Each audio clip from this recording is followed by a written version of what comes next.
Brussels. Let's just go and hear what she has to say. The process, I know, and I've always made that point, it cannot be tackled at one council meeting only, but it is a step-by-step process which will re-establish a new basis of trust and confidence in the euro, in our common currency. And when I say we, I include the 17 countries of the Eurozone, the euro area, but we've also received much support from those countries which have not yet joined up with the euro, or not yet, countries which, having consulted their parliaments, will be at our side positively, will be in a position to implement parts or 100% of what was agreed. There was but one country that has expressed a clear sense of distancing itself. That was Great Britain. But let me make the point once again. I've talked to David Cameron, and it's become quite clear that Great Britain relies as much as we do on a stable euro, because it does have an effect on the situation in euro as a whole. Thus, we're all in one boat as far as that is concerned. What we've achieved at this council meeting constitutes an important step in the direction of a permanently stable euro. It's a very important step that we've taken. We have achieved a breakthrough to a stability union, a fiscal union, or stability union as I call it, will be developed further step by step in the years to come. But we've achieved the major breakthrough over the last 2 days. We've agreed to put the monetary and economic union on a new legal basis. We're going to introduce new rules and commitments, and we can link that up to the new ESM treaty. Thus, it will become a treaty that is an expression of the stability union we are building. This treaty will attribute a very important part to the institutions, to the Commission that is, but also to the European Court of Justice. In preparing and drafting the treaty, we've made that clear, we will include and involve observers from the Parliament in order to make it very clear that our intention is to have everyone involved. And we've also made it very clear that as soon as possible, we want to include that legal instrument into the European treaties. So it's quite clear where we're travelling, and I want to make that point because I believe it to be important. Let me remind you once again of the fact that it was on the 9th of December 1991, exactly 20 years ago, that the heads of state and government agreed on the Maastricht Treaty.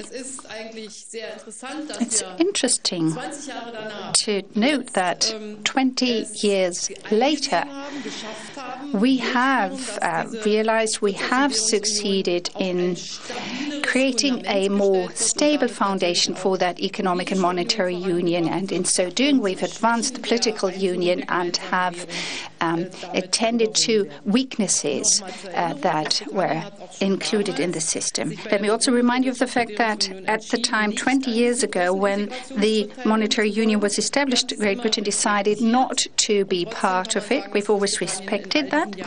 Nevertheless, it's fair to say that Great Britain has always played a constructive part over those 20 years. The message going out from this council is clear. We want to benefit from the crisis as to use it as a new beginning, a fresh start. We want to build out a lasting stability union. We will include a debt brake that will be developed in detail, and it will be introduced in national legislation of all the member countries, possibly, if possible, in the constitution of the respective member states.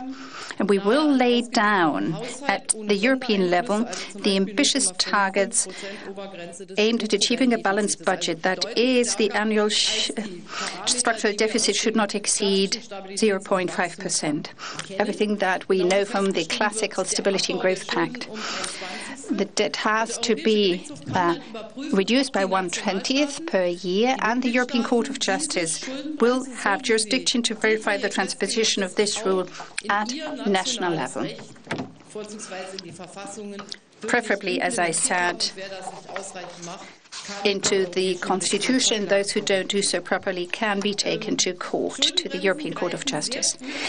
The debt breaks will become effective at a very early stage in time. Thus, we are contributing to the preventive effort. And I think that is what we have to focus on. We have to make sure that we act at an early stage before mistakes happen. We've also tightened the EDP, the excessive deficit procedure, which requires a treaty change, because we are going to decide with reverse majority, qualified majority in the future, not as laid down in the Lisbon Treaty with a qualified majority of the Council, which is to say that those who participate in the process as defined in the new treaty, and that will be all the members of the euro area, they will commit to more ambitious enter into more ambitious commitments.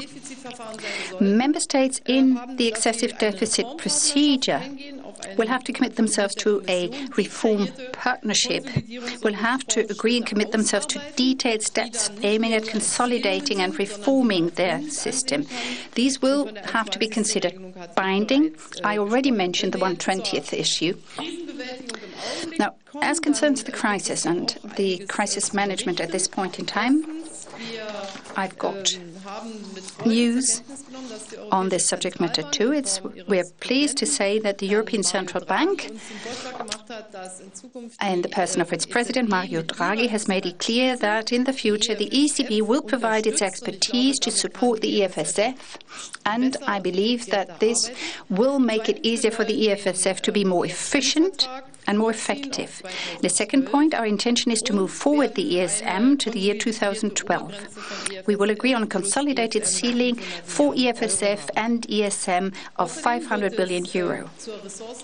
As concerns the possible increase of the resources of the IMF, you may be aware of the fact that Christine Lagarde attended the session yesterday and made it very clear that if the members of the Eurozone or other members of the European Union were to make available bilateral credit lines with the IMF, there will be possibilities to ask for support outside Europe, and in so doing we will be able to strengthen the effectiveness and the firepower of the EFSF. The participation of the private sector in our PSI, that is, here we intend to adhere to the established IMF principles and practices, and the tax are to apply and become part of the EMS. So you're watching live pictures from Brussels of the German Chancellor Angela Merkel outlining the finer points of the rescue deal to save the single currency, to save the euro. Let's go back now for comment from Meghnad Desai. He's in our London studio. Lord Desai, Angela Merkel saying there that the member states had achieved a major breakthrough on fiscal union, but the big problem, of course, remains of political discord.